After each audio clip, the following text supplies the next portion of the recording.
I'm working on my posture. Could tell. All right.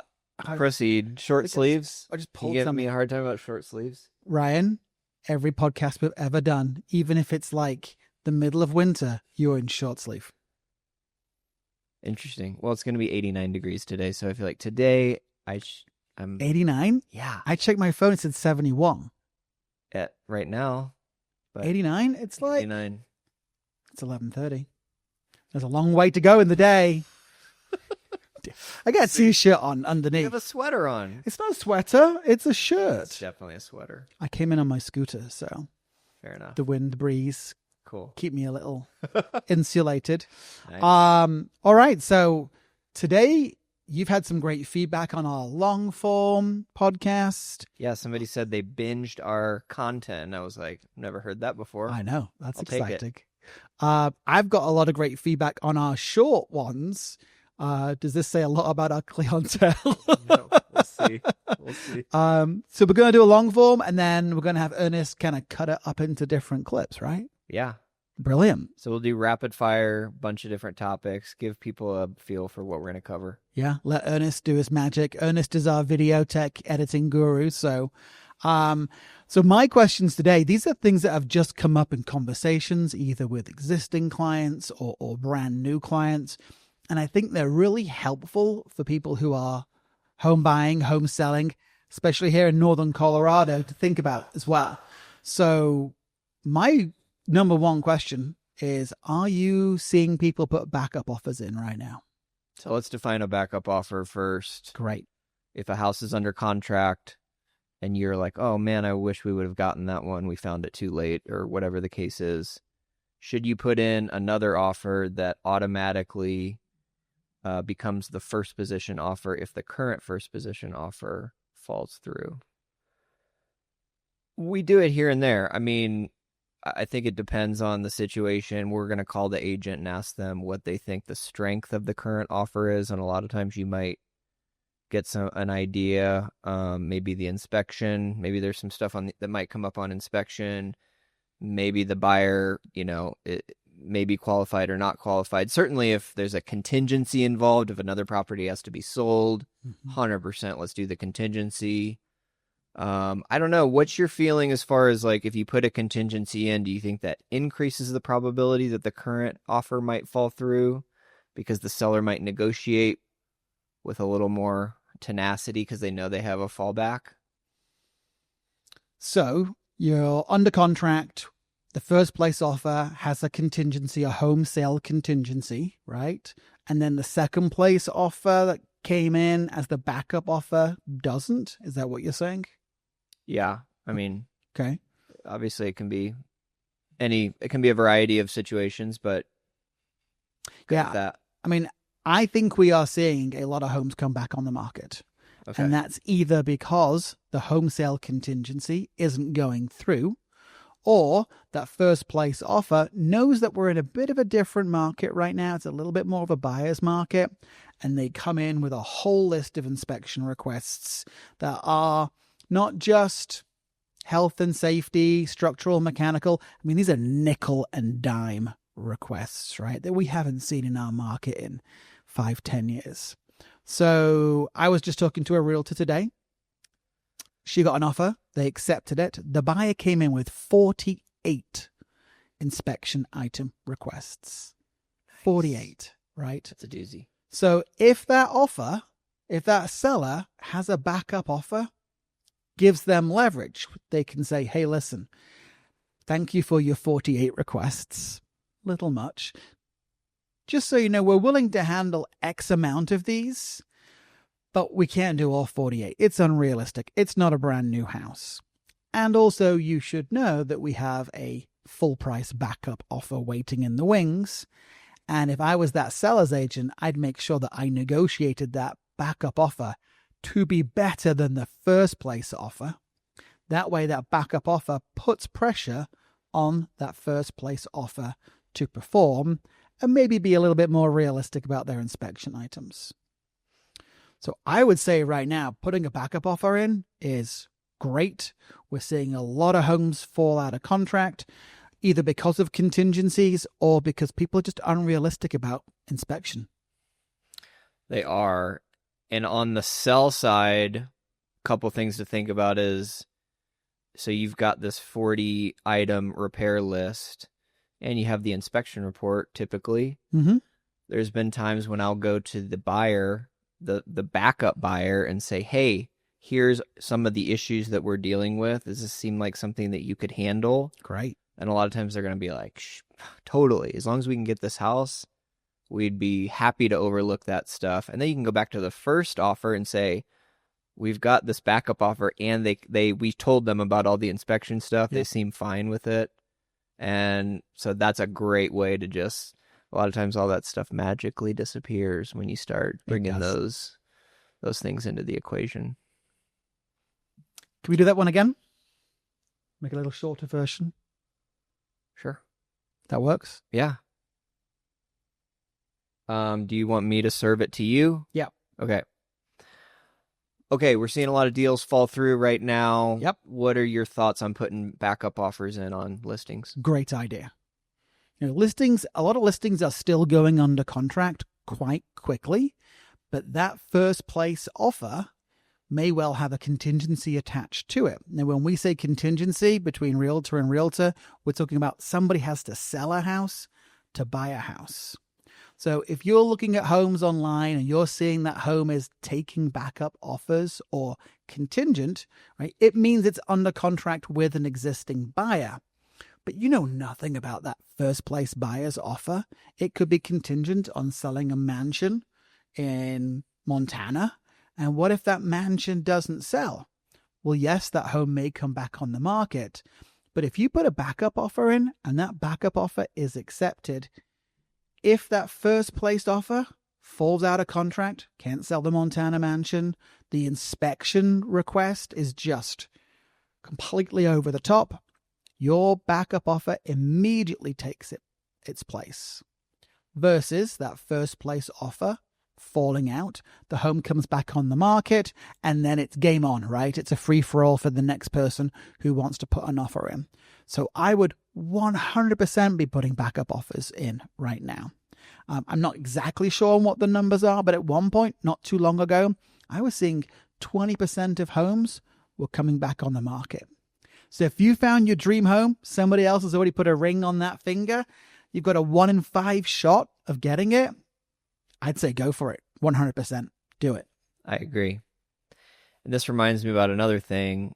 When you're on the sell side listing a property and somebody makes you an offer, I really like to ask the buyer's agent, just want to make sure, has all the decision makers actually seen the house? Because one thing I've seen, a lot of times agents are doing FaceTime walkthroughs on properties and their client is out of town, or one of the buyers, like one spouse has been through the property, the other hasn't. Mm-hmm. And then when they so they make an offer, they put it under contract, but you haven't had both decision makers physically in the property. Huge red flag, happens all the time, and the listing agent doesn't know about it. So I always like to say, has everybody seen the property? Yeah. Was this a virtual showing? And if you kind of get some hesitation, hey, we got to make sure everybody's been in before we're going to accept this offer.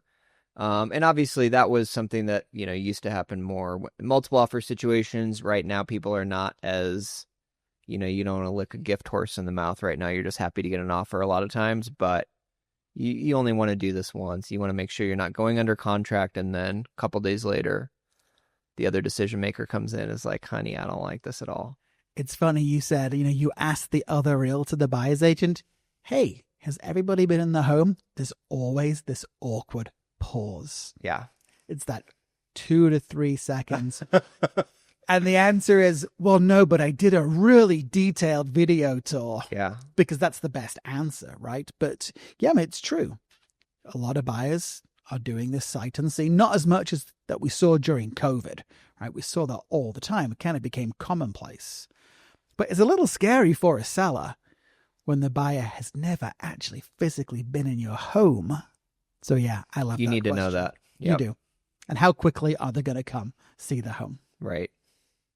Because when we ask questions like that to buyer's agents, if they lie to us and we find out, that's a pretty big no-no with our board of realtors, right? You're going to get your hand pretty slapped for that. Yes. And you get a reputation. And you get a reputation. And we're a small town here. We're a small pond with lots of fish. My old realtor friend used to tell me. We are a small pond. Yep. Here's another thing that we get asked a lot. If you're making an offer on a house and the seller's agent says we have another offer and your buyer's going, they could be totally lying to us. What do you say? That's a great question. I mean, again, I think it comes down to the reputation of the other realtor.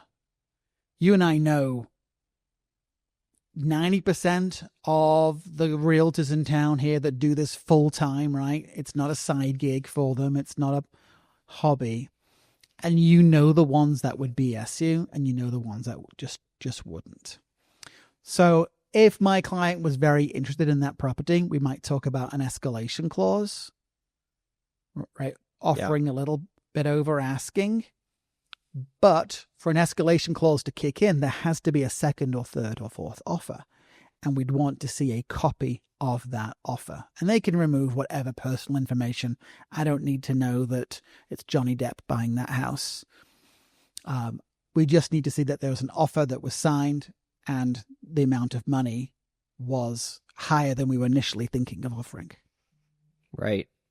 There's a big difference between we think we might get an offer and we have an offer in hand. So that's really you want to go to the seller and say, is it in hand?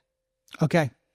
Right? To me, that makes all the difference in the world. And I'm not saying it's never happened, but I don't think there's a lot of agents that I know that would lie about having an offer in hand because essentially that's fraud. Right. And I'm not saying realtors haven't committed fraud. Certainly they have. But I think most agents in this town, their career, it means a lot to them. It's very lucrative. They're not going to risk that career over. They're going to sell that house one way or another. They don't need to lie about having an offer in hand. So I think 99% of the time, if an agent says we have an offer in hand, you can assume that they do. Now, how strong is the offer? Is it contingent upon the sale of another property? Is it $100,000 under list price? Those are questions you can debate. Well, and typically as well, if a house is brand new on the market, it's very rare that offer is going to be a lowball. If it's brand new, it's pretty rare. And if that house is fairly priced, then put in a fair offer.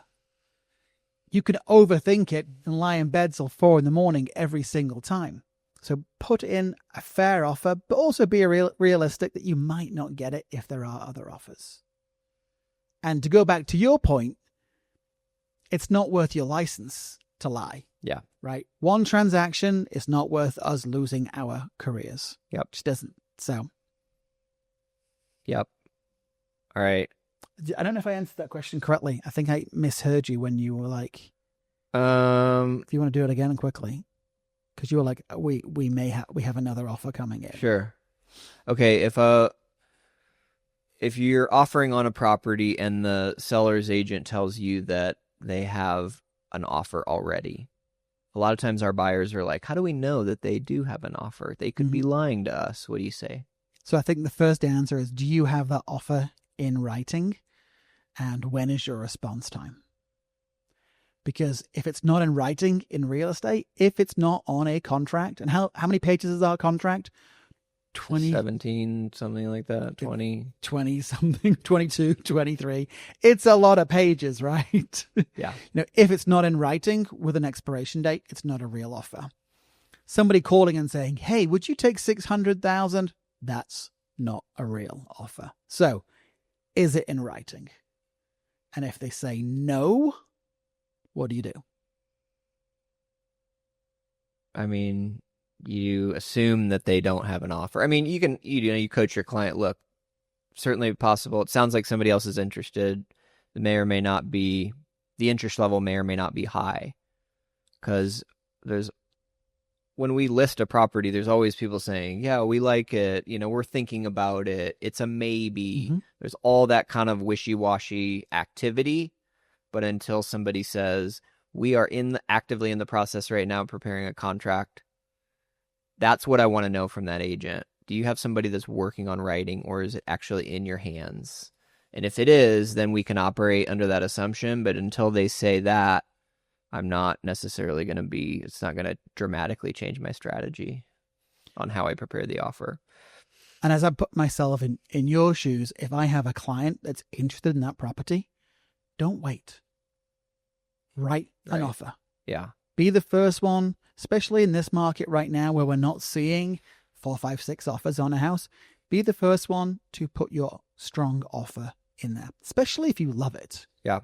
Because on a $600,000 house, let's say you wanted to write an offer at $590,000. And let's say the seller counters back at $595,000, a difference of $5,000. What does $5,000 look like on your monthly mortgage? Yeah, that's not much. About $35, right? So is it worth losing that property for $35 a month? It's not like you're having to bid $40,000, $50,000 over, right? So I would say if you like a property and there is other people circling around, be bold, be brave, be the first to put that offer in, give them 24 hours to get back to you, and chances are you'll get that property before anybody else. Yep. And, even if, like, let's say you want to lowball them, I mean, go ahead and lowball and put an escalation clause in there. Say, hey, I'm coming in 20,000 under list.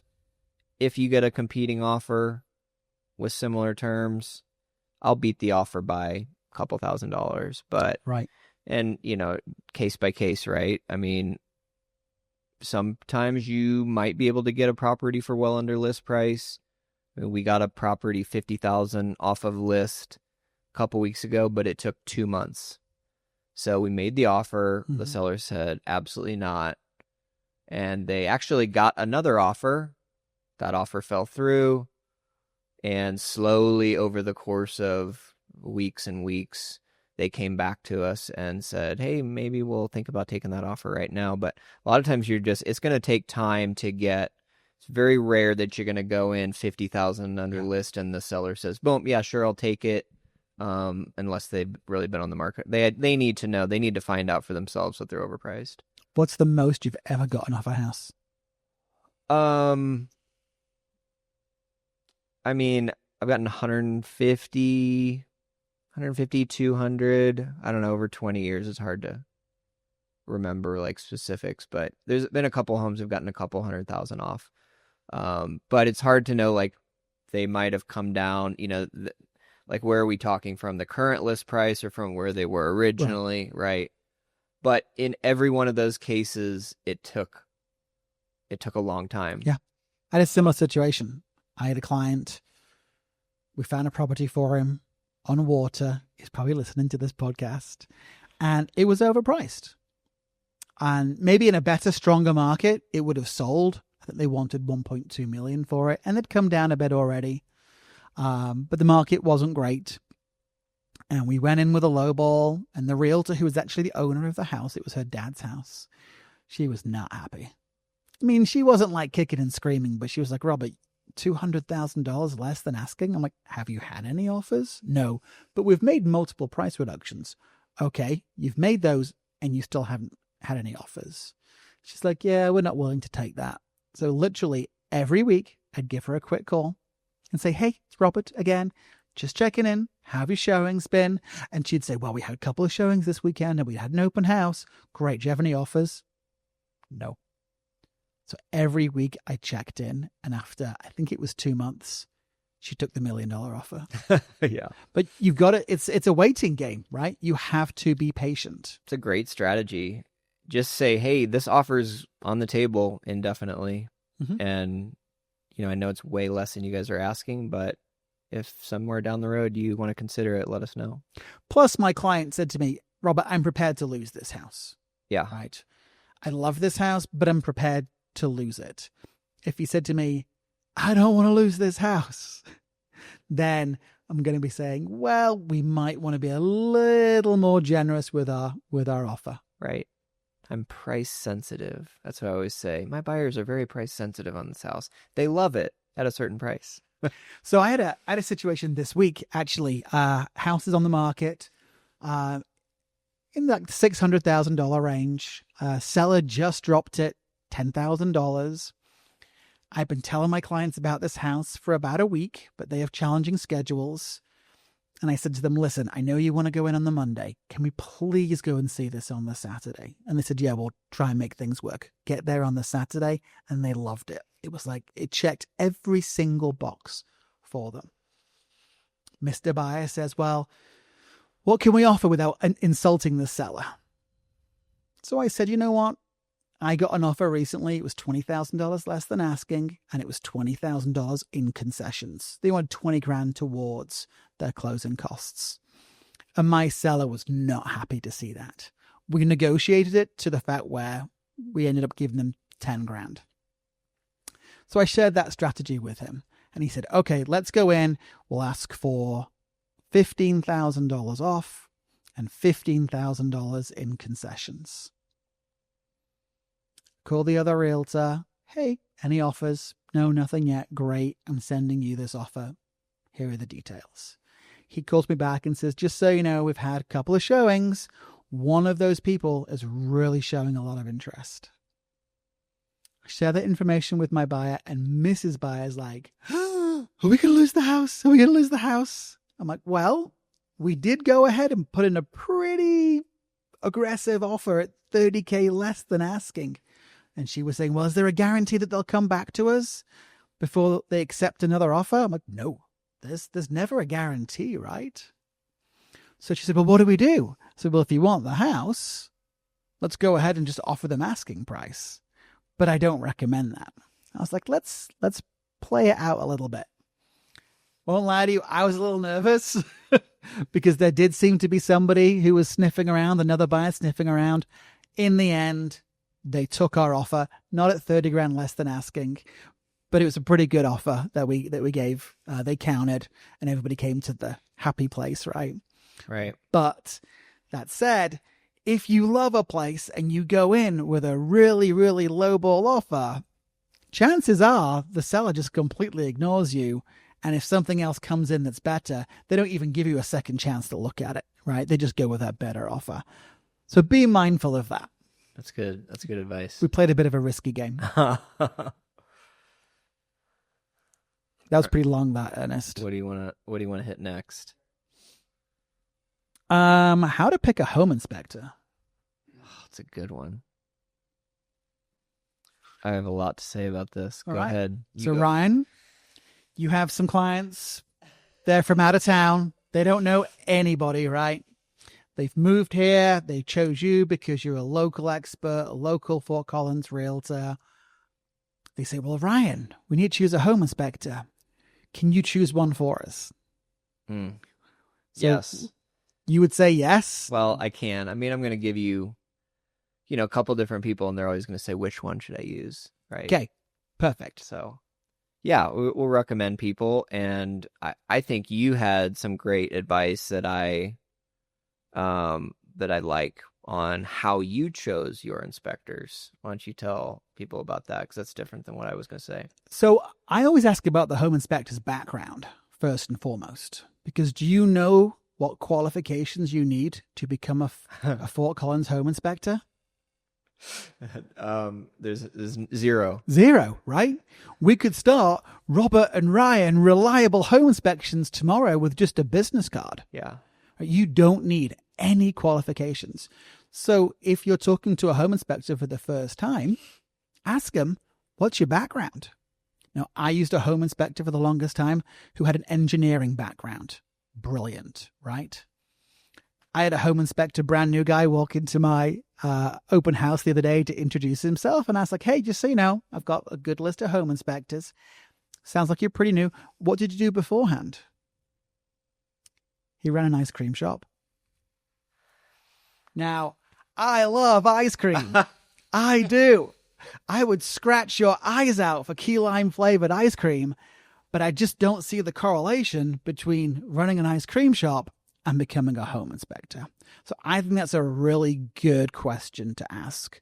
And I love it when home inspectors have built homes. I love it when home inspectors maybe worked for the city or the county in code enforcement. That's always a really good sign. I had a home inspector, he retired recently, was a former police investigator.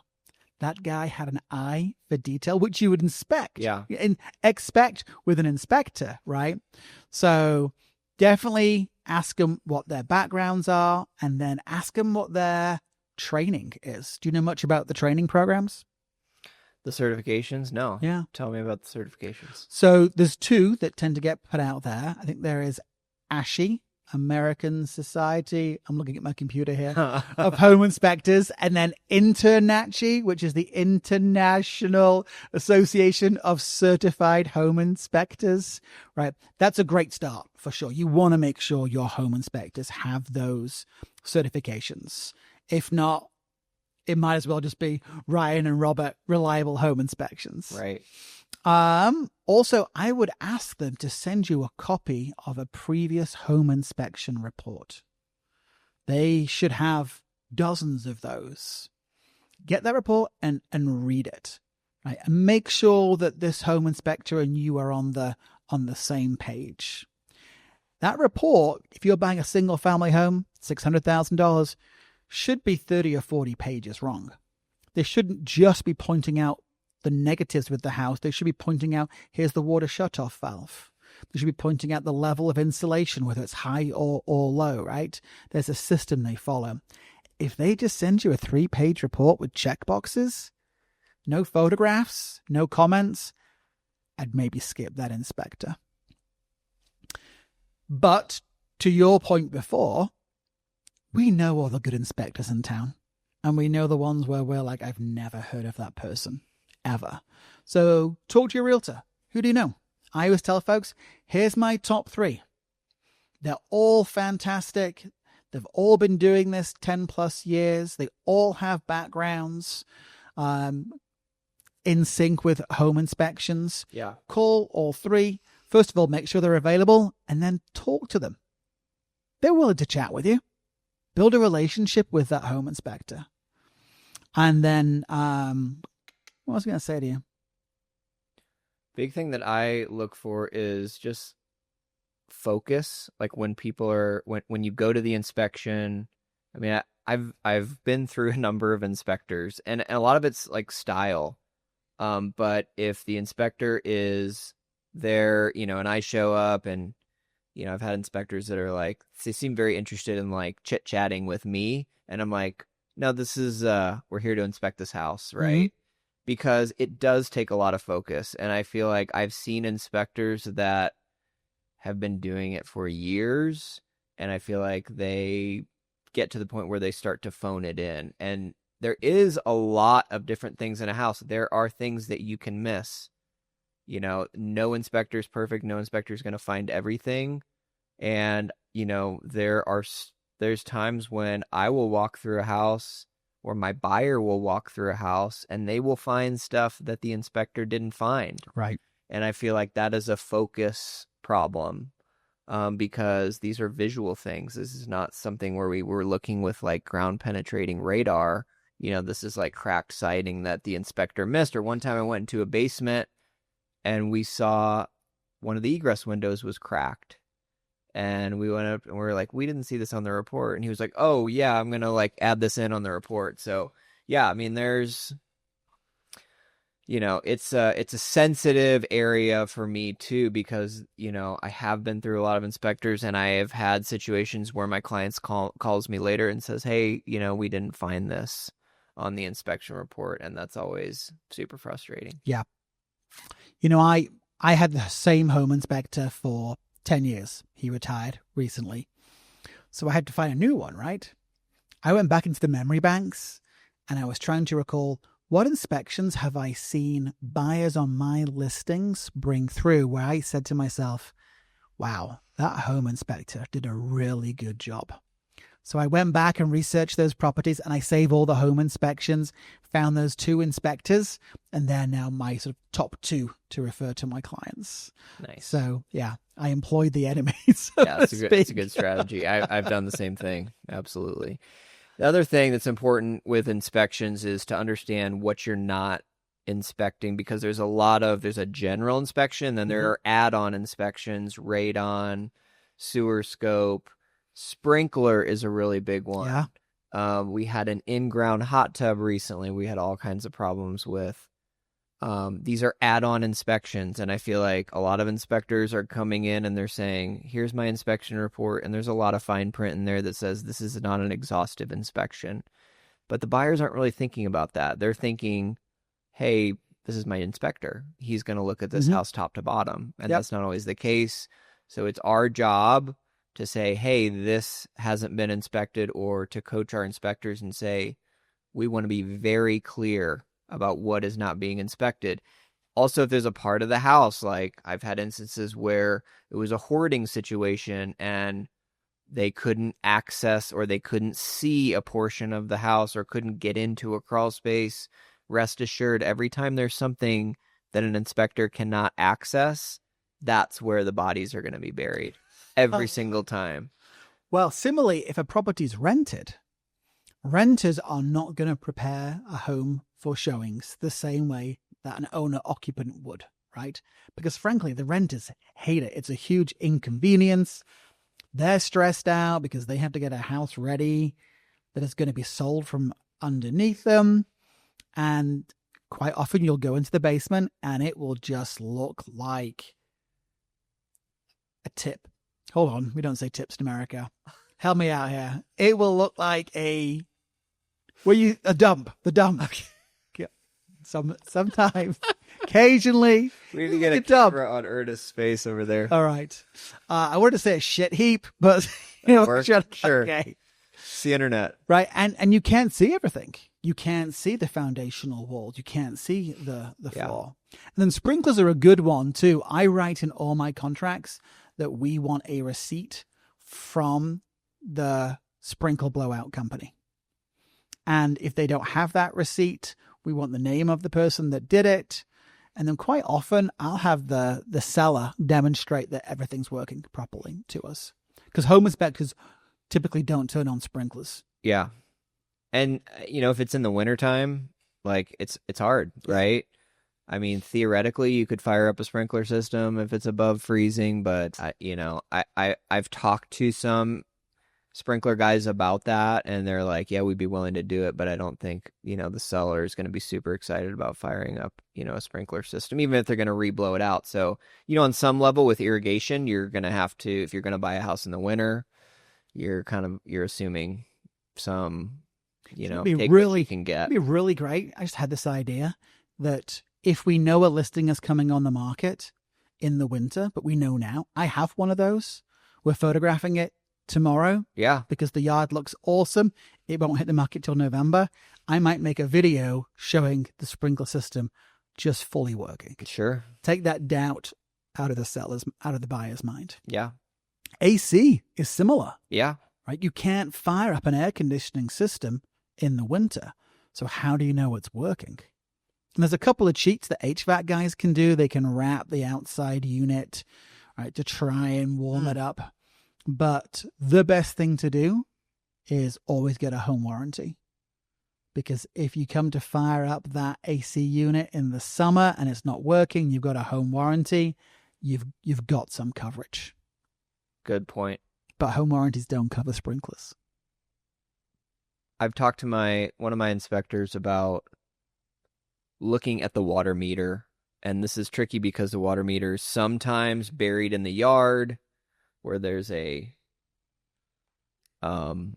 green lid. There's a lid and you're not technically supposed to access it if you're not from the water company.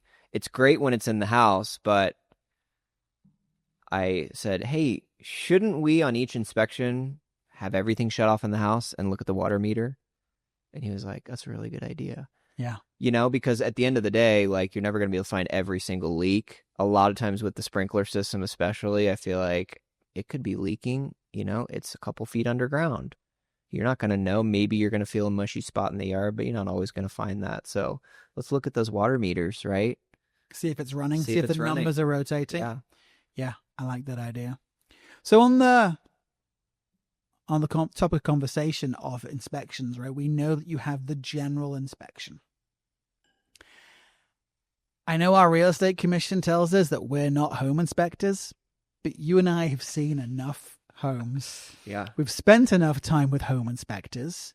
We've owned enough homes ourselves that we have a pretty good working knowledge of what a home should look like. Yeah. You know, my home inspector, Kenton, who I used for many, many years, would always say to me, "Hey, Robert, you got a good home for these people." Because I'd spent so many hours with Kenton, him pointing out all the key things to me. By the time he did his professional inspection, I would say I already pointed out about 90% of the things. But that final 10% was above my pay grade, and he'd always find something where I'd be like, damn, that is why we have professional home inspectors. Yeah. So as a realtor, I'm sure you do the same. When I meet my clients at a property, I encourage my clients, I encourage all of us to look at a home through the eyes of a home inspector. Yeah. Let's walk around the perimeter. Let's look at the grading. Let's look at the foundational walls. Let's look at the windows. You know, once we're inside the property, I always tell people the basement tells you so much about a house, especially if it's unfinished. You can see a lot about the plumbing, a lot about the electrical. So I start to train my clients a little bit to look for certain things. And I love it when one of them says, "Hey, Robert, is that type of gray plumbing that you told us about?" And I'm like, yes, right. We're absolutely doing our job at that point.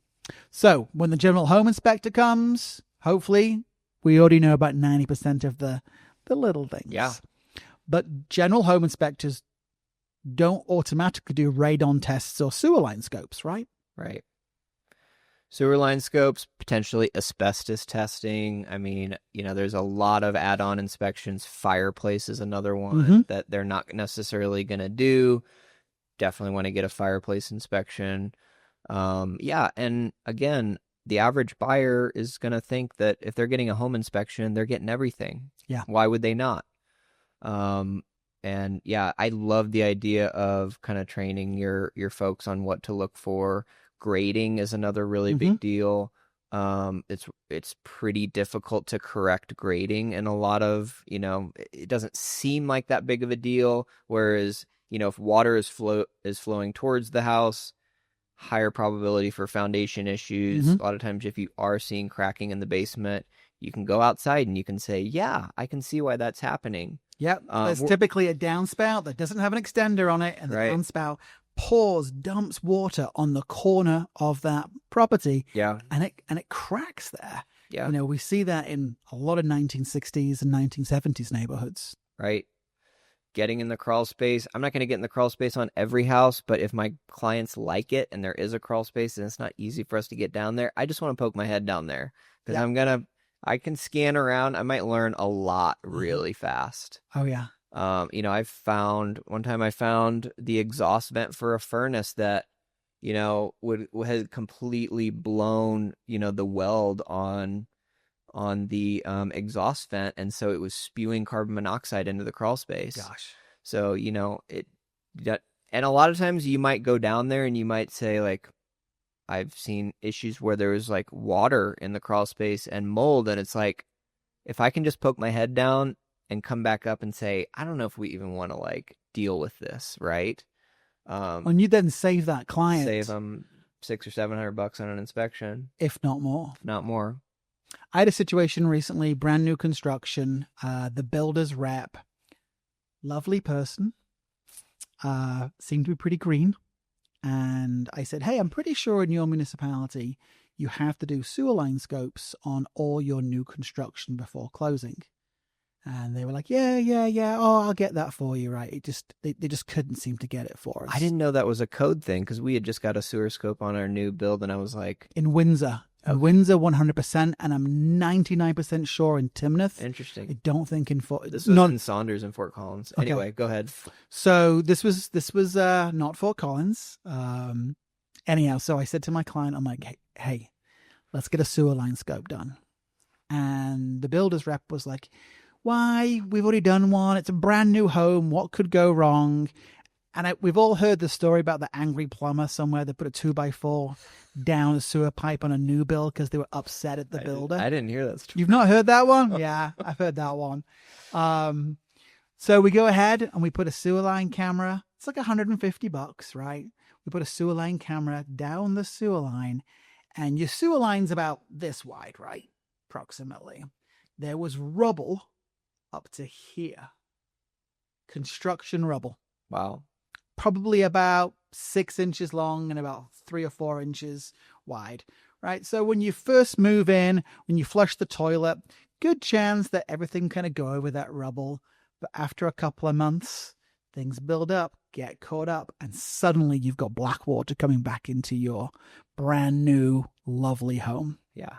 My assistant, actually, the house across the street from her, didn't get a sewer line scope, brand new build, and that exact same thing happened. But with my assistant, we had a sewer line camera done.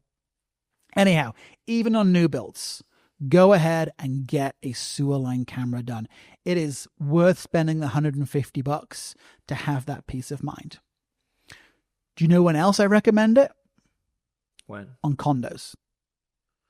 So if there's an issue with the sewer line on a condo, typically whose responsibility is it to fix?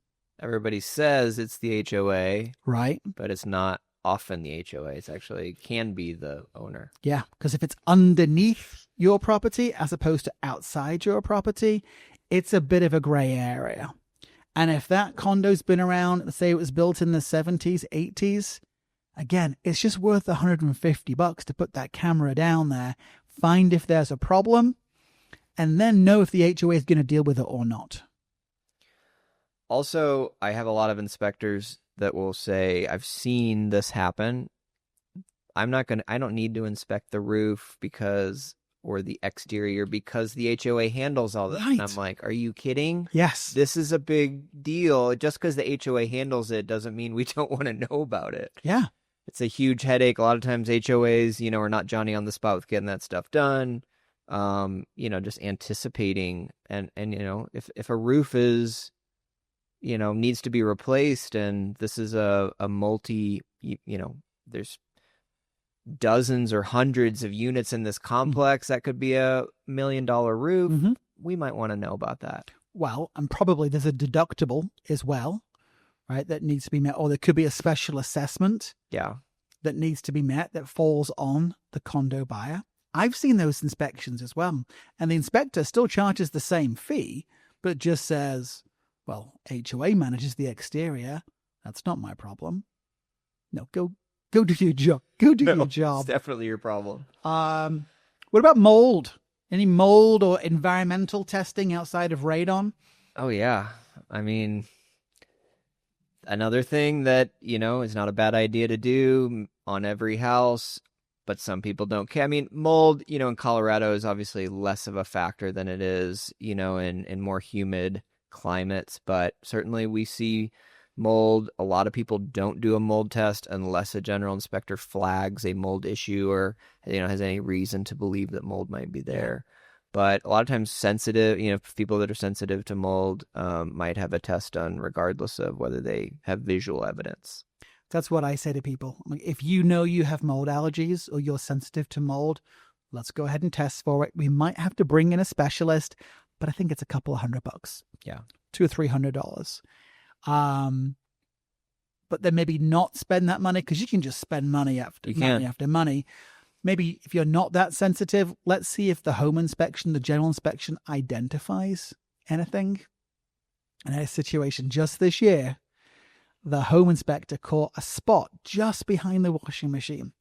And I tell you, it was probably no bigger than a nickel. And he poked it, and the drywall fell away. He poked it a bit more. It ended up being about 40 or 50 square feet that we had to completely pull out of this townhome condo and mitigate. It was thousands and thousands and thousands. So that was pretty rare, right? That's a pretty isolated case, but just be aware that that is something that you can do. You can get additional mold testing done. You can get drug testing done as well, right? Yeah, meth testing. Methamphetamine. I've had some properties test positive for meth. It's a really sensitive subject because, you go to a seller and say, hey, this property tested positive for meth. You basically said, hey, you you are now like potentially hundreds of thousands of dollars poorer than you thought you were because, meth mitigation is extremely expensive. Depending on the levels, it may or may not be fairly straightforward to mitigate it. And so, yeah, meth testing's definitely something you want to have a discussion on. Some of my clients were like, I'm going to test my property no matter what, even if it's a fancy $1 million home, I'm going to test it. But again, be prepared for a battle if that comes back hot. I had a situation where there's a lot of accusations as far as, the testing company. Basically, the seller was like, there is no way that there is meth in this house. And of course, they go to the testing company and they're like, oh, you guys also mitigate for methamphetamine. Right. You have a conflict of interest, or you were just at a meth house and potentially cross-contaminated it. So, man, that is a can of worms. So on the subject of meth, I heard, well, I haven't had clients do meth tests for a while. A couple of years ago, I had a client want to do a meth test on a lovely home. And the meth inspector said to me, it's a 2-stage test. Stage 1 is basically a pass or fail. Is there evidence of meth in your home? Yes or no? And it doesn't necessarily tell you the quantities of methamphetamine. Right. So if you and I were in Old Town or anywhere else, I just stereotyped people in Old Town as being meth heads. So let's go back. So, if you and I were walking around and somebody smoked meth next to us and it got on our coats and we went back and put our coats down on a sofa in a house that we were showing, that house would then potentially test positive for meth. You and I weren't smoking meth, but we passed somebody in the street that was. So that first test, pass, fail. If it fails, they then do a much more expensive, I think it's like $1,000 test, where they test the level of methamphetamine. And on the houses that we've tested a second time, it always comes in super low. So it was the case that somehow a trace amount got into the house. Yeah, or somebody smoked it. It wasn't manufactured. Obviously, it's very different. Right. Contamination levels. But when you come back to a seller and say, hey, my buyer did a meth test and your house tested positive for meth, that's like worst day ever, right? It is, yes. And I believe that between the time where you get that initial test and where the whole site assessment, that period of time, like the house is technically considered to be a meth lab until it is proven not to be. I mean, it's... Yeah, it gets pretty chippy real fast. They'll take like samples out of the wall, right? They'll take like plugs out of the wall on that second meth test. The first test, they wipe the vents. Yeah, they swab the vents. They swab around the hood above the stove, anywhere where air is passing in and out. But the second test, I mean, they go in, they take little chunks out of your home. Yeah. Have you ever had a house test so high that you knew it was a meth lab? We have had a house test high enough to where it was, I mean it demanded like remediation. Yeah. So I can't remember if it was technically considered a meth lab, but it was a multi-unit, it was an apartment, it was a fourplex in Old Town. So, tenants in and out over 100 years. People come for parties, right? Yeah. Whether or not I doubt that it was ever manufactured. I'm almost 100% sure. It's probably just smoked a number of times. Yeah. There was about 10 years ago, I went to go see a house. It was at night. It was like 7:00. The power was turned off. So go to my car, get a flashlight. I'm in this house. It was a foreclosure. Walking around, go in the garage. And then in the garage was all the things that you knew would be used. I've seen enough episodes of Breaking Bad. The garage was used as a meth lab. Uh-huh. And I was like, oh my God. So I get out of the house as quickly as possible. I get home and I literally just take off all my clothes in the backyard. No, that's right. Tell my wife to put the shower on, and then get in the shower. Yeah. And actually, I was sick for a couple of days after that. I had a really runny nose. I was super congested. So No, it's no joke. I mean, when it's been a lab. I mean, I've heard stories about landlords going into, a property and vacuuming the carpet and then just like passing out, hitting the floor. So oh wow, it's pretty significant. It can be bad. Yeah, I called the realtor selling that house, and it was a foreclosure, and it was a realtor that just handled, we all know his name in Fort Collins, hundreds and hundreds of foreclosures at that time, and never called back. Yeah. Nice. Yeah. Bring my notes up. So, obviously, you and I have good experience walking the perimeters and the insides of a house, and we know things to look for that are inspection related. When do you call in a structural engineer? Have there been times where you've said, you know what, I'm not knowledgeable on this. My home inspector knows a lot about homes, but this is above a home inspector's grade. Do you have examples of when you've done that? Usually, for me and my clients, a lot of times we're not getting to the point of needing a structural engineer, because I feel like a lot of times if we have foundation issues, we're probably going to walk. Right. Now, obviously there are times, especially the floor of a basement is a particular time when, maybe the floor had some significant cracking, but the floor is not structural. It's a completely independent part. The perimeter of the foundation is structural. If the perimeter walls look good, but the floor's got some cracks, significant cracks, I've brought in structural engineers for that. Certainly I have brought in structural engineers, but there's a lot of times when if I walk through a house and I'm seeing deflection, which means like, it's one thing to have a crack, right? If the two sides of the crack are level. Yeah. And it's, usually the tolerance is about a 1/4 inch. So they say if it's less than a 1/4 inch, it's typical cracking. If it's more, it's concerning. If there's deflection, it's a big deal. To me, it's pretty obvious stuff.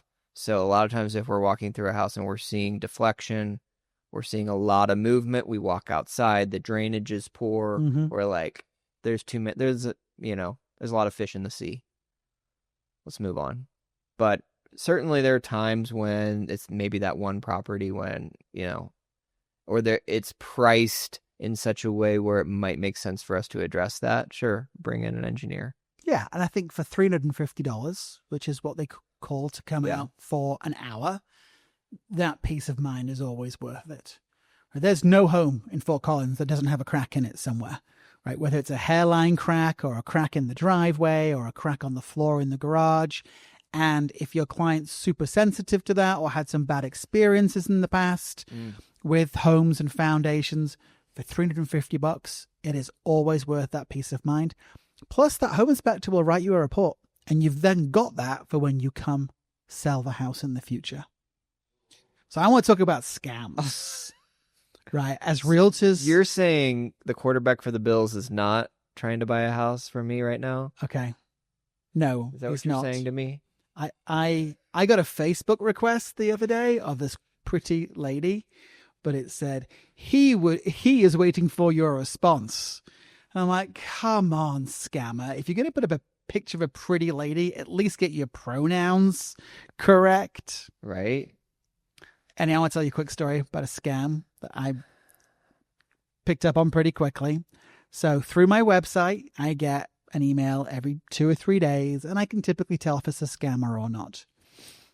Got an email over the weekend. Hey, Robert, my name is such and such a person. We are living in Portland, Oregon. We want to move to Fort Collins and buy a home for our family. Please reach out to me at your earliest convenience. Here's my cell phone number. I get the cell phone number, put it into Google. That is a Portland area code. Looking good, right? So I call. It immediately goes to voicemail. And it's not a personal voicemail. It just says, leave a message. Leave a message. Don't hear anything. So I wait about 3 days and I shoot a text. Hey, Portland, Oregon person, Robert Crow, Realtor in Northern Colorado. You reached out to me on my website, left your message, but just wanted to follow up on, on text. I get a text back immediately. Robert, thank you very much. This is such and such a person. I'm super busy right now. I promise I'll be in touch in a couple of days.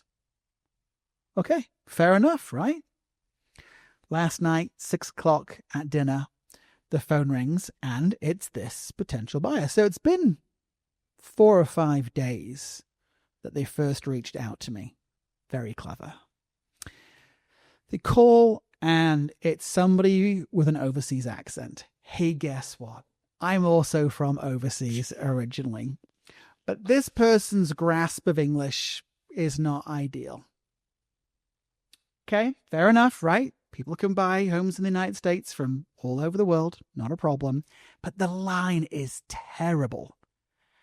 They're coming in, they're coming out. I can barely hear what they're saying. They can barely hear what I'm saying. I asked them to call back.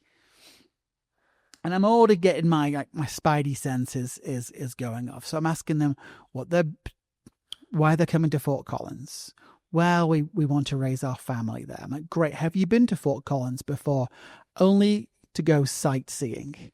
Okay, what's your budget? About $950,000. Okay, that's a pretty big budget. But I want something private. Like, okay, well, in Metro Fort Collins, we're pretty packed in here. So you're not going to get, acres and acres in central Fort Collins. Oh, okay. What about Fossil Lake Ranch? Oh, interesting. So I said to him, oh, so you want to be east of I-26? And he said, yes, absolutely. So anybody watching this, it's I-25. And Fossil Lake Ranch is west of I-25, right? So again, spidey sense immediately goes up. So I said, you know what? I'd be delighted to help you. Here's what I need from you. I need your email address. No problem. I need a copy of your ID to be able to set up a search for you. And then when I come to write a contract for you, I need to match what's on your identification. There's a pause. Okay, I can get that for you. I said, and thirdly, I'm going to need some kind of proof of funds. And I know this is an awkward question, but no seller is going to sell you their house unless you have a letter from your bank that says that you, sir, from Portland, Oregon, have sufficient funds in your account to buy a home for $950,000. Another pause. Okay. Sent me his email address. I've not had the ID yet, and I've not had any kind of proof of funds. I also asked him what he did for a living, and he said, this and that. Nice. So yeah, there is scam number one. And then you just had... Okay, but what do you think the scam was? Because I've only gotten far enough down the line, because we get contacted by people almost every day. All the time. And one guy, I let it go far enough because I was like, I'm just curious. Right. What's the scam? How are you going to get my money? So I think this is what they do. And if people are watching this and you know differently, please comment below. What I think they do is you go out and you see multiple houses, or you do videos of multiple houses. He was asking for me to do video tours, right? Well, if you look at Robert Crow Realtor, you know I do a lot of video. Thus this. And then we make an offer on a house. I ask for earnest money. And there's some complication, but they need to put earnest money into my bank account. They can't do it directly to the title company. It comes into my bank account, which immediately, the minute somebody says that to you, it's a red flag. You're running a million miles an hour, right?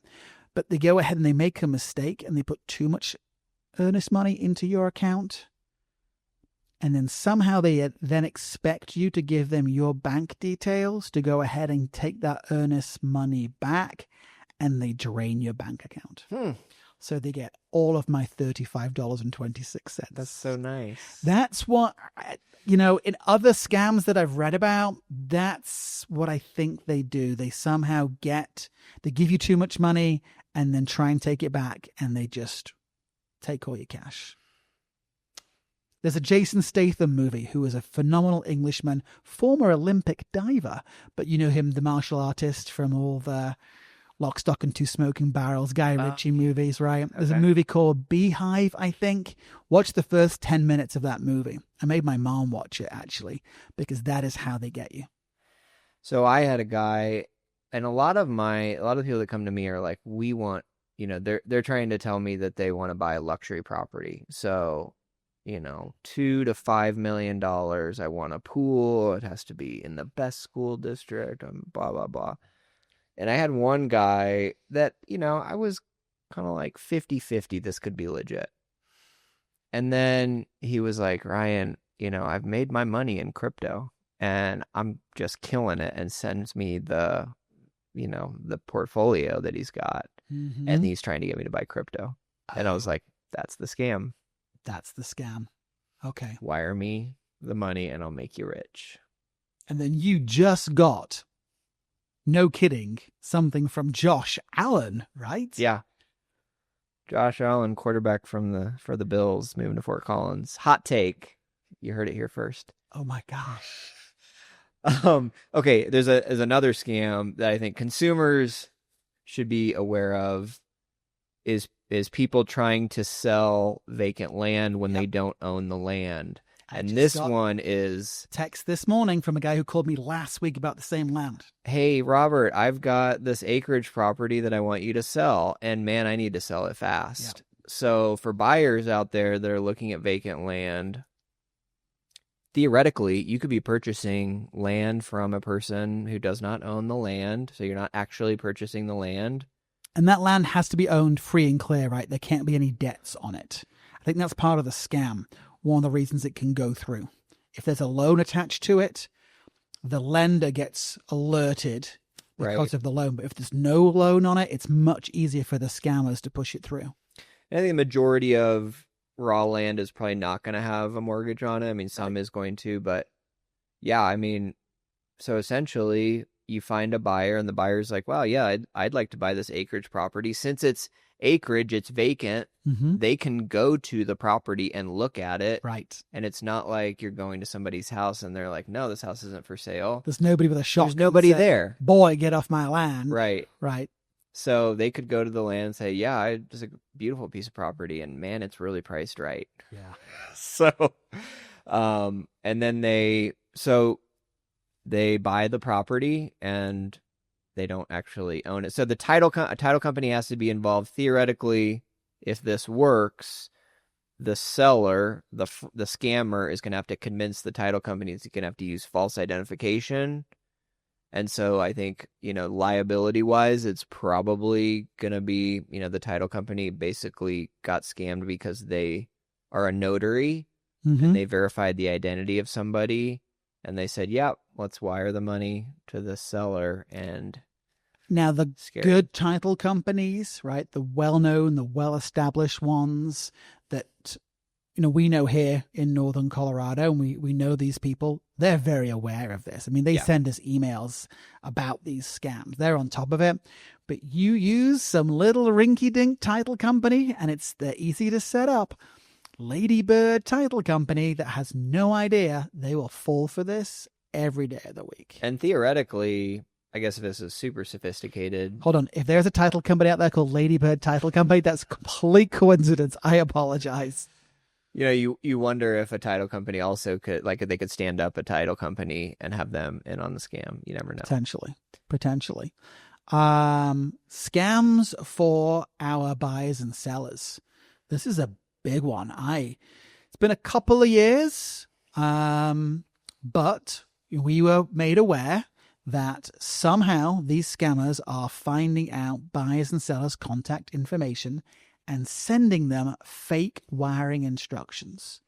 So either the buyer is wiring in money to the title company on closing day, or the seller is then wiring out money to their bank, their proceeds from the sale.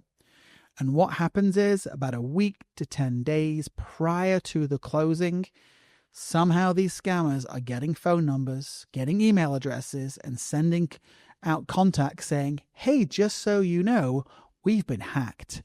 We need you to use these new wiring instructions on closing day. 2 years ago, then the same month, I had 2 sets of clients. Both clients had signed my wiring warning disclosure. They'd seen emails from the title company. I'd had multiple conversations with them, so they were pretty aware of this. But about a week before closing, one buyer called me and went, hey, Robert, got this weird call today. And it was this lady telling me that they need us to wire our proceeds in nice and early, and that, wiring instructions had changed. And you used to know these were scams because... Cut that out because it's going to sound racist. Right. You used to know these were scams because the people calling you were stumbling for their words. They weren't using the right terminology. Now, the way they've got it set up is beautiful.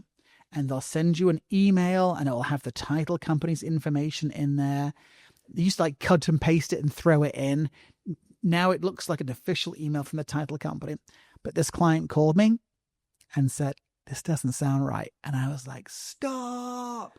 Do not send any money. We called the title company right away. Scam. Happened to another client 3 weeks later. Not only did he get that scam call, but somehow the scammers intercepted his earnest money check and recreated a check from that and took $30,000 out of his bank account by recreating that check. Wow. So these scams are out there. Be very vigilant as a buyer or seller when it comes to how you present your earnest money, how you wire out your money, right? Make sure you follow the steps that we advise because it's a lot of cash. Yeah.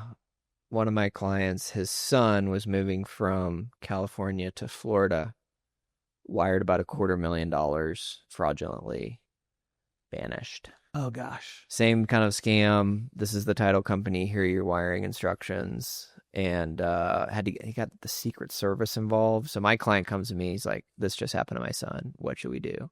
$250,000. Yeah. He got a portion of it back. I don't know. I believe they, sure filed a title insurance claim, right? I don't know how that all that shakes out, but yeah, you got to triple verify that these wiring instructions are correct. How do these people sleep at night? I think, a lot of people can justify a lot of things. If you've got a rough go at life and everybody else has got it good, I'm sure it's easy to say, hey, this is just me trying to even the scales. Even the scales. Unbelievable. Any other scams? Those are most of the scams that I know about. One last one. Be wary of the duct cleaning company. Not duck quack quack. This is where my accent does no favors. Duct cleaning companies. Go on Facebook and they're like, hey, we just had 2 people cancel in your neighborhood. Would you like your ducts clean, quack quack, for half price? And you Venmo them money and they never show up. Ever show up. Wow. And you can tell that these are scammers because you look at their texts and emails and the typos are terrible. My buddy Jeff got one recently and there was you have the tilde on the different accents on different letters in overseas countries. Yes. His email had the accent on the E. It's like, come on, this is a scam. Jeff almost fell for it. Sorry, Jeff. Well, I gotta call Josh Allen back. You do? Damn, man, my wife loves Josh Allen. We're big Bills fans. Nice. She's gonna be so jealous. What else have we got on our list today?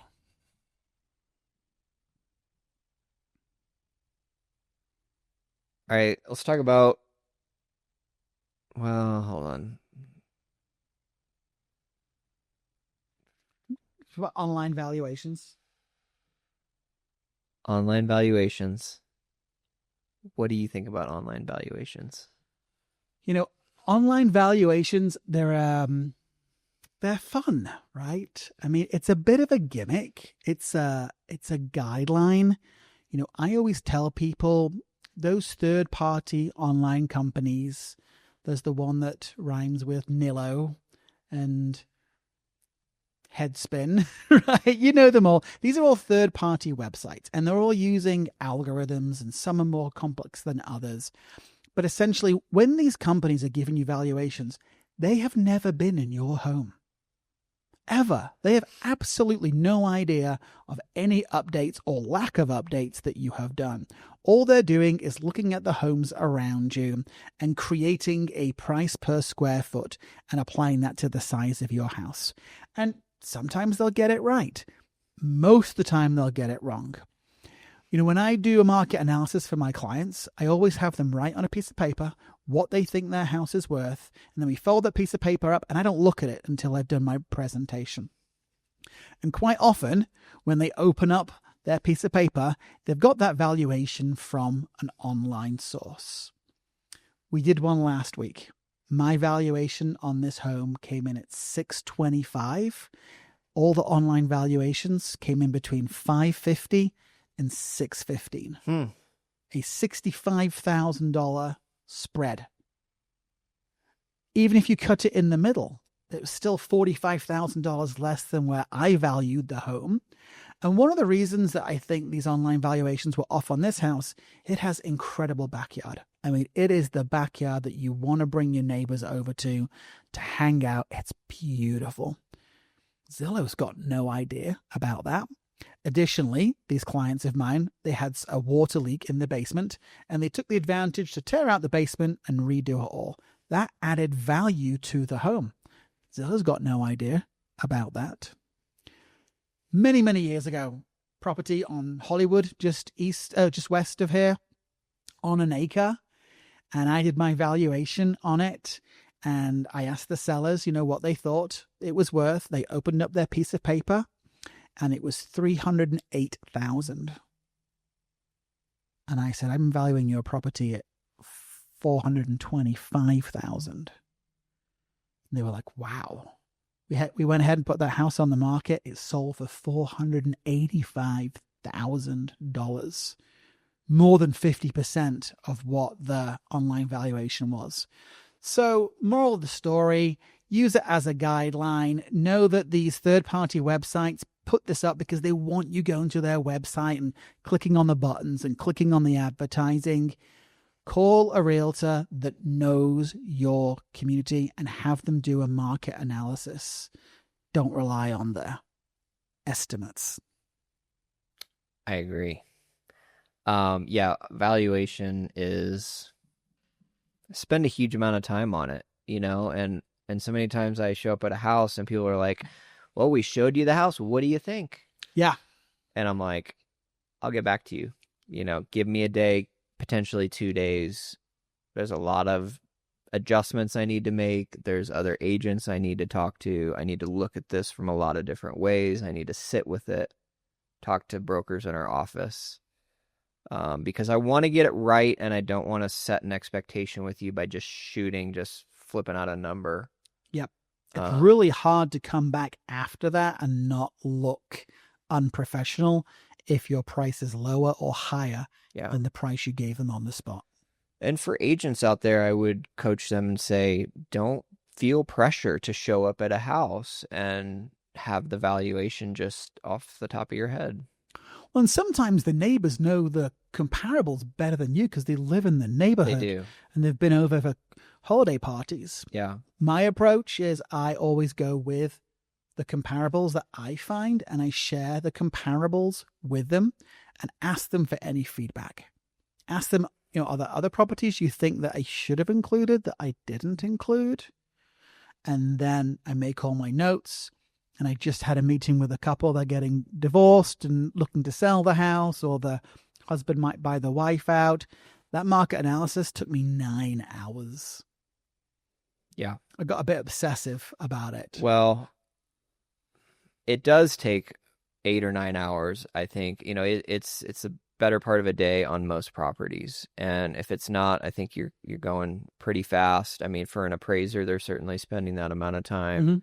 And while we're not licensed appraisers, we can provide broker price opinions that can be used in divorce situations, can be used in estate sales, depending on how the will is set up. And so, we're happy to do those for people. And that's a super valuable report, and it doesn't cost them any money.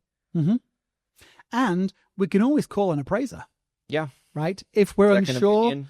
If it's a challenging neighborhood to provide a comparable, if it's a challenging neighborhood with not many comparables, hey, listen, if we're selling the house, I'll pay for your appraisal. Sign my listing contract first, please. And then we'll bring in an appraiser and just see what they say. Yeah. But at the same time, it's always an opinion. It is. You got time to talk about the market, or you got to? Yeah, I'm good. I got showing it too. Okay. So we cover basically all your topics there. Yeah, great. Don't call the Zillow Realtor. Didn't cover that one, but can we cover that one real quick? Sure.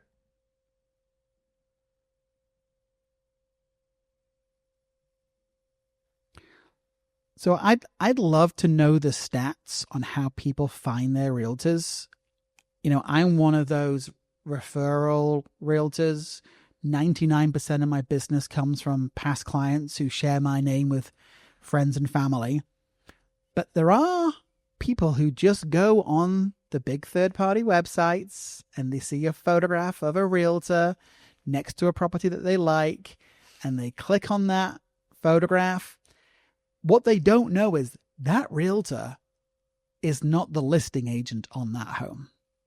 It looks like they might be because it's how it's presented on the computer, but that realtor has just paid a pretty astronomical fee to have their face put on what might be your or my listing.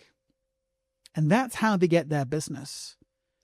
And to me, that's worrisome for a few reasons. First and foremost, it's a bit deceiving because I think the general public thinks that they're calling the listing agent, and that listing agent will have really good knowledge on that home. And then I also wonder, my biggest thing is at the end of a transaction that my clients are over the moon happy and they tell all their friends about me. That's what keeps me in business.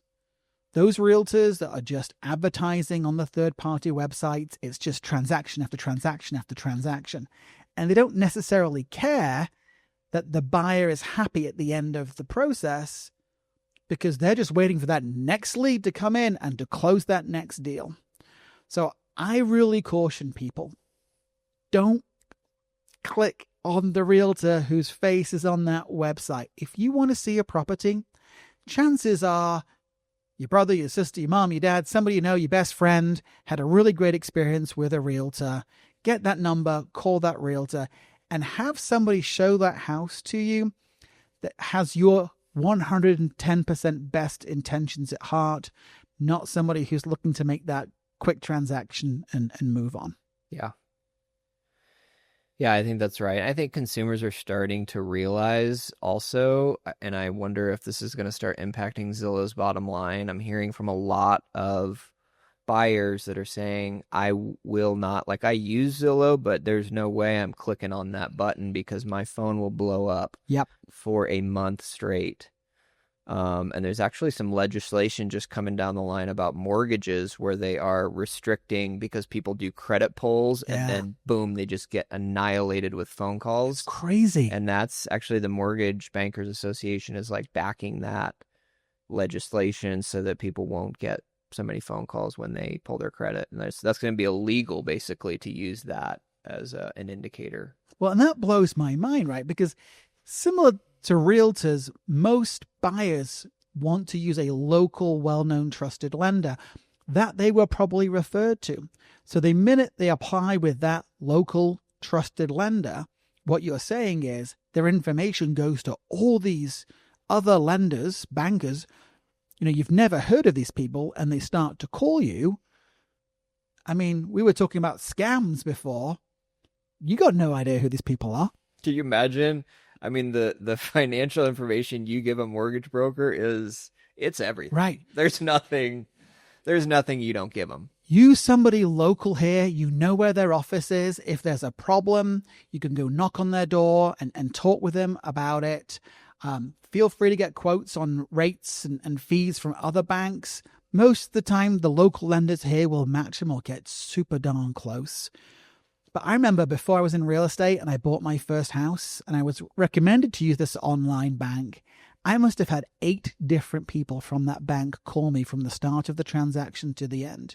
I didn't know who these people were. I remember saying to them, I'm like, hold on a minute.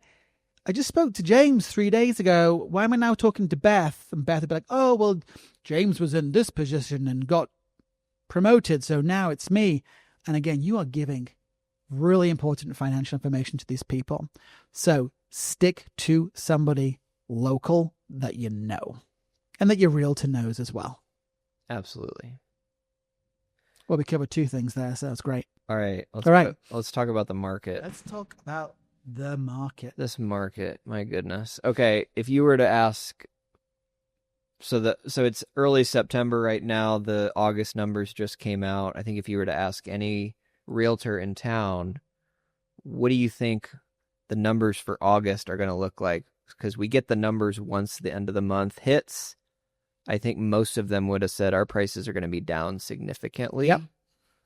Home sales down significantly. What did we see? Not that. But I think there's a reason for that. And I think you can make numbers and stats do anything for you. It's all how it's presented. Yeah. What is it they said? 99% of facts. Let's not cut that bit out. So I think the numbers that we got for August were pretty surprising, right? We saw that average home price was up. Median home price was up. And all I'm seeing is emails coming through. Price reduction, $10,000 off, $15,000 off, $25,000 off. I'm seeing Dutch auctions. I love a good Dutch auction. Do you know what those are? Yeah. There's one realtor right now who's using those. He's a genius. I love him. Brian Trainer? Yes. Yeah, I saw that listing. You did? The one in Loveland? Uh-huh. I think it's got another one as well. Okay. There's tell people what a Dutch auction is. Great. A Dutch auction is where you decrease the value of the product systematically every day or every week. So in the case of Brian Trainer, Brian, I love you. He was dropping a price on a $2 million home, $10,000 every day until somebody went, ooh, at that price, I'll buy it. I thought it was 1,000. No, it was 10,000. 10,000 a day? The acreage property in Loveland. There was another property that he was dropping much less than that, but it wasn't a $2 million property. Okay, so it would be down 300,000 in 30 days? The property that in question was priced at 2.2 million. Yeah. And it was dropped 10 grand every day. And then somebody bid right at about 2 million. Okay. So they awesome. Yeah. And every time property. It was. And every time they lowered the price, it comes up again in our searches, right? It rejuvenates. Wow. And I had a client that's in that price range and she's from out of town. And I was like, ooh, it's getting to where your budget is. And unfortunately, she's out of town, couldn't come to see it. But Brian Trainer, it worked. You're a genius. Nice. Yeah, that's super cool. I've got one in that price range too coming up, and we're definitely going to talk about it. But like I said, the market, right? There's a house on Taft Hill right now. Started off at 530. I think it's a tri-level. It's got a decent bit of backyard to it. They've just dropped it. 510, 510, 510. I think right now it's at like 485. And when we see these things as realtors, we're like, okay, we're seeing a shift in the market for sure. So I would tell you prices are dropping. Median home prices are dropping. But then when you pull the figures, the official figures, that's not the case. Fort Collins median home price for condos and single family homes up 7.5% compared to August of 2024. Impossible. Again, I think you see that number. Robert emailed me. He's like, this can't be right. So, we're kind of digging into the data and trying to make sense of it. And this is historically a time of year when prices fall. So typically the first 6 months of the year, we see the graph go up. And then the second half of the year, we see correction. Prices go down, homes stay on the market longer, less listings. And we're in about year 3 of high interest rates, that have been anywhere from low 6s to low 7s, even up to 8 for short periods of time. So we've had a lot of volatility, and our prices have been relatively stable. Because first half of the year, a lot of stuff happens, prices get driven up a little bit, and then they correct, and kind of the average of the two parts of the year has been, cancel each other out and kept prices pretty flat. So we're going, what the heck is happening in August? And prices up a couple points. I threw a theory at you, and you are Mr. Data Head, and I think my theory proved correct, right? I think it did. Yeah, you thought it was higher end sales coming in, and I think we were wondering if it was like, million to 2 million, but turns out that 700 to a million is where all the action is right now. But I mean, $1 million home is still a pretty phenomenal home in Northern. I mean, $1 million buys you a pretty sweet pad. Right. So I think like I said, I threw this at you. I think there was an influx of higher end properties, 800, 900, $1 million, just above $1 million. And those have thrown the figures off. We're seeing the average price point go up because of the increase of those luxury properties. I think you had some numbers on how many more we were seeing. Is that right? Yeah, there was 40% more closings in the $700 to $1 million price range than there were this time last year. So, that's a segment of the market. A lot of dual income earners are in that, people moving up from a starter home to a bigger home. Maybe a family's increasing, or maybe they just want a nicer home. Yep. Those people, tend to be dual income households. Right. I really think the rise of the dual income household is a big reason. It's not talked about a lot, that the market is remarkably stable. But I think that price point, for whatever reason, maybe they just got tired of waiting. Rates got down a little bit. They were at 6.5. Now they're down to 6.3. We got a pretty soft jobs report, and that's really kind of the last. Inflation is one thing, but the people that I follow say it's all about jobs. And if the job market starts to break, that's when you're really going to see a sea change in interest rates. And maybe we're starting to see that, although last fall we saw the same thing. Rates right now at 6.3 are about exactly where they were in October of last year. So it could be a seasonal thing. We got a soft jobs report last fall, and then rates went back up. Yep. So will that happen again? But at the end of the day, I think there was a significant number of people that were like, we've been waiting. We're tired of waiting. Let's buy some property. Well, and that drove prices up. I just locked a client in at 5.99. No points. Wow. And I've said all along, the minute we get in the fives, I had another lender look at that, and he was a little disappointed that buyer didn't go with him. He said I'd have locked it in at 5.863. So we are in the high fives for sure. And I think we're going to start to see people come out the woodwork. Ones where it takes the public a while to know, right? It does. You and I know pretty quickly, but it takes the public a while to know. They got to get online and read it somewhere. And it also they might, even if they know immediately, it's going to take them a while to buy, right? They're going to re-engage, and then it usually takes people a month or two to find something. So be interesting to see what the last part of the year looks like. And then usually January is when things start to happen again. Yep, end of January. When the for first whatever snow reason. Yeah, since COVID, I feel like people, right after New Year's, we start to get phone calls. January to June, it's prime time. We sell homes every month, but I really feel like that's when the most activity happens. So people keep on asking me right now, like, why has the market slowed down? I've had a couple of listings pop off the market within the first couple of days. I've got a couple of other listings right now that are taking couple of weeks, 2 or 3 weeks to get buyers. And there's multiple theories on this, right? There's one thing that I don't think people are thinking about. So first and foremost, we had a change in government back in February. That always makes half the country a little uncertain, right? Interest rates were still high. We've got multiple wars going on, Israel, right? Ukraine and Russia. That always makes people a little nervous, especially when those wars break out, and they do affect the stock market as well. One of the things that people aren't thinking about in Fort Collins is we had some pretty significant changes in rental laws. And the city of Fort Collins has basically given a lot more rights to renters.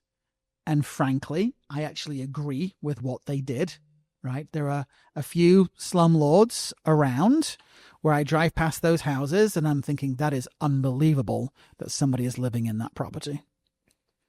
So these new laws give the renters a lot more rights. But some of these landlords who've been good landlords for 25 years are like, really? A whole new set of rules?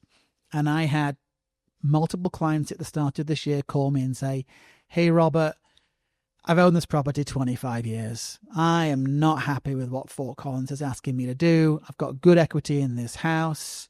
I want to put this home on the market. My renter leaves June the 1st, July the 1st. We then need a few weeks to get the property ready, put new carpets in, new paint, take care of any deferred maintenance. Let's put it on the market. And I think we've seen a huge influx of those 5 to 650 homes come on the market. Guess what? Like you said, most of the buyers have done their business between January and June. Although this year that didn't feel like the case, although my May was insane. My May was so busy. So here we are, July, August. We've got some homes, or now September, we've got some homes that are sat on the market, and there just aren't enough buyers out there anymore. Especially in that price range, especially because high interest rates affect the starter home market more than any others. Mm-hmm. I think if you're a first-time buyer, I mean, obviously, I don't want to sound like I'm just trying to get people to buy property, but if you like the idea of having leverage and being able to, knock some money off of the price of a home, negotiate inspection items, I mean, it's happening right now. That segment of the market is as soft as it probably will ever be. I mean, Some of the homes at $500,000 that I'm seeing sit on the market, I'm just like, are you kidding me? I know.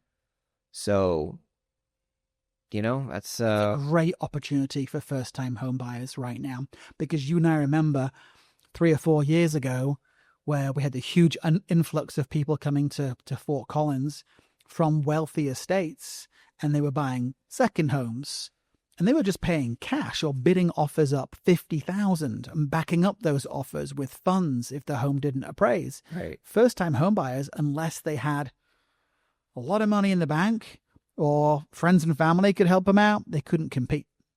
Right. And, I get it. Like right now, they might say, I still can't swing it, even on a $500,000 property. And I would say, look at duplexes, get some help with the rental income or get a roommate. I mean, getting your foot in the door. There you go. I mean, the people, the net worth of the people that I know that have owned real estate and have not owned real estate, it's very different, right? And it's a forced savings account. Fort Collins has historically appreciated at about 7% per year.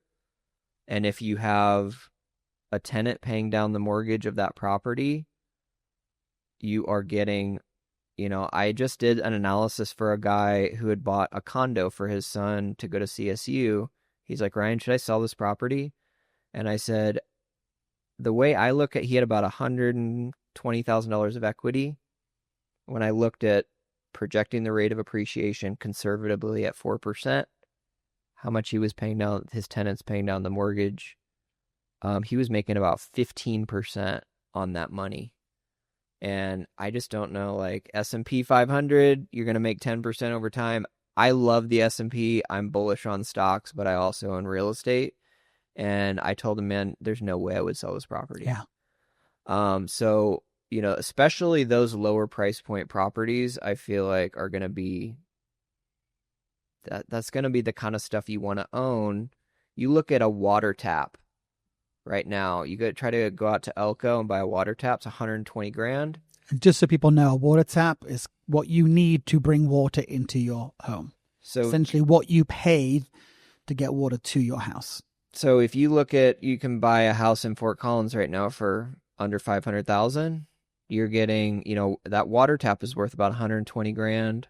The lot is worth 200, 250. You're essentially getting a house for about $150,000. Yeah. I mean, you're buying a commodity at a price that you couldn't, well below replacement cost. Mm-hmm. Anytime you're doing that, I think it's going to work out. And that's why brand new homes in Fort Collins, new construction, are so small right now, because they've got to bring down the cost to accommodate for the land, and then also the water taps. Yeah. I just had a client, 18-year-old young man, just graduated high school, going to CSU. He has worked part-time for the last couple of years for an engineering firm. So he's pretty smart. Save up enough for his first down payment on his first rental. And we close on it on Monday. That's awesome. And we were looking at homes around 350, 375.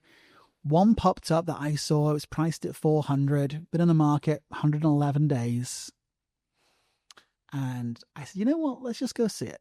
111 days. We don't know how motivated the seller is at this price. He was capped out at 375. The bank would not lend him anymore. We threw an offer at 375. They took it. I sent the contract to the lender, and the lender went, "You're joking, right?" She said, "The house next door sold for X amount." I'm like, the lady signed it. So we're moving forward with it. Nice. And the appraisal came back at 395. So he had 20,000 instant equity in that property. That's amazing. Yeah. So it's a good time. It is a great time. And I think he's at an adjustable rate. He's going to refinance within the next 3 to 4 years. Yeah. I think the rates came down today, so he could refinance within a couple of weeks and still make even more money on it. And especially for first-time home buyers, like right now, your ability to negotiate means you could potentially get down payment assistance, do 0 down, or do 3% down. With CHFA loans, you can get assistance. If you're a veteran, you can certainly do 0 down. There's a lot of different ways to talk about. You don't necessarily need to have a big down payment. In some cases, you don't have to have a down payment at all. Do you know another reason why we're seeing more inventory on the market? Why? Because people are being called back to their offices. We had a huge influx of people come in during COVID. I had clients that were in other towns around the country that just said, I don't want to live in this town anymore. COVID's made me realize that. Or I don't want to be stuck in my New York apartment. I want to go to a great town that's well known for raising a family. You type that into the computer, Fort Collins is always going to come up. And they moved here and they could work remotely. Well, guess what? They can't work remotely anymore, and they're having to go back to the corporate offices on the West Coast, on the East Coast. And I think some of the inventory that we're seeing are those people. Also, Doge cuts. I feel like there's a lot of federal workers in Northern Colorado. Definitely had an impact. We had a number of clients that were either fearing job loss or got the severance package and took it and moved because of that. Yep. We're actually about to see a huge influx of government workers come to Fort Collins in the next year to 2 years. And I'm not going to tell you because it's kind of secret information. Oh, wow. But 3 big national offices closed, and they're bringing those people to Fort Collins. Interesting. Yeah, I got the inside tip on that. Dang, hot take. Yeah. Cool. Use a Grey Rock Realtor. Nice. What else on the market? Where's your showing? LaPorte, Lawrence Lane. Which lane? Lawrence Lawrence. Lawrence. Nice. All right. How about we talk about why it takes so long to sell vacant land? I just I've got some clients they have a very particular thing that they want and we're having trouble finding it, and we're looking at Saunders. That's another interesting thing about the Saunders neighborhood. I feel like I've got clients that come and they're like, I want an awesome kitchen. I want high ceilings. Mm-hmm. I don't want a property that was built in the 70s or 80s and was renovated and kind of is nice, but is halfway there. I want all the things. I want the California, Texas bling. Yeah. Yeah. Where do you find that in the city limits? It's so much harder to find than you think it would be. It has to be on the outskirts. It has to be. I mean, you go to Timnath, it's everywhere. Yeah. Right? New town. You go to Windsor, it's everywhere. Newer town. You go to Fort Collins. Older town. It's right now Saunders, and it's $1 million plus. Yeah. It might be $1.5 million depending on how you spec it out and what lot you buy. But that's pretty shocking to me. Well, we just don't have vacant land, right? I mean, you might find it in Buckinghorse here and there. I mean, yes, most of the Buckinghorse houses were built in 2014, 2015. And I always say 2015 was kind of the real pivotal point for builders, where they really started to up the ante on upgrades in a house. So Buckinghorse is on the eastern side of Fort Collins. You talk to the West Siders, they don't even know where that is, right? They're like, that's not Fort Collins. Yeah. Because we just don't have vacant land to build neighborhoods. We are packed in here. So you have to go to the north, where Saunders is, or you have to go down to Timnath. And a lot of people start looking at vacant land, and they say, Mm-hmm. well, if I can't find this house, let's build it. And then they start looking at, okay, this lot is going to be 300. A lot of the really good lots are closer to 500 for a couple acres. And then they start to look at, okay, so I got 500, and then I got a water tap, or I have to dig a well. So you might have, another 75 grand in utilities. What's the going rate for a septic system for a large house? About 40 grand, 30, something like that. Yeah, I just saw one go in for 70. Ooh. They had to replace it on an old house and put a new one in. 70,000. Okay, I need to update that for inflation. So, yeah, I mean... Electric? You got to bring the poles in? We just went down the road with a builder, and we were going to be at 1.8. Wow. For a 3,500 square foot house. And I'm not talking like crazy tricked out. I mean, this is going to be a new custom home. But it wasn't like they were getting like solid gold fixtures, right? Yeah. 1.8. I know. It's crazy. I've got a real estate friend who's building houses in either Idaho or Iowa, I think, because the water taps out there are 20,000, 30,000. What people don't realize in Fort Collins, we're high desert, right? And we have all these water restrictions and prior appropriation. I took a water class about 3 years ago. It was 5 hours. I fell asleep after like 3. Like going out, getting cups of coffee. I mean, it's a 5-hour class on water rights. It's expensive to get water to a property. And then gas, right? Excel, who is our big gas provider, doesn't want to put gas into houses. They want you to use electric.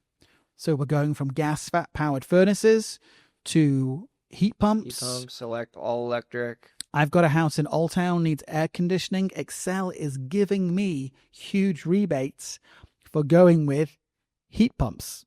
So they want to sell electricity. They don't want to sell gas. Correct. Why do you think that is? So from what I understand from talking to a builder friend of mine, the cost to run gas is very, very expensive versus the cost to run electricity. And you have seen them upgrading those high pressure gas lines all across town. If you've seen the pipes that are about, 5 inches in diameter and they're digging up the street, and you can imagine how expensive that is. Right. And, so often we're being pushed towards natural gas away from electricity, but with the use of solar these days, Electric's the way to go. And batteries, yeah. I mean, people that are spending the money to get a battery system, get a power wall from Tesla or whatever the situation may be. Yeah, I mean, being off the grid is much more feasible now than it ever has before. A lot of those builders are telling me they really like the heat pumps. They're doing geothermal to kind of help it along.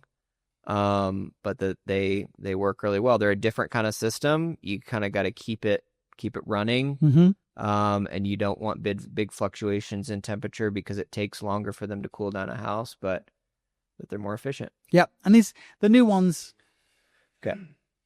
Well, I gotta go in here. Okay. Good. Thank you guys for listening. Robert and I really appreciate any feedback you guys give us. And, Robert had to leave. We had some technical difficulties on the cameras overheating, but we had a great time chopping it up, talking all things real estate. And if any of this hit a chord with you, or if you've got a situation you'd like to discuss with us, we'd love to hear from you. Feel free to reach out.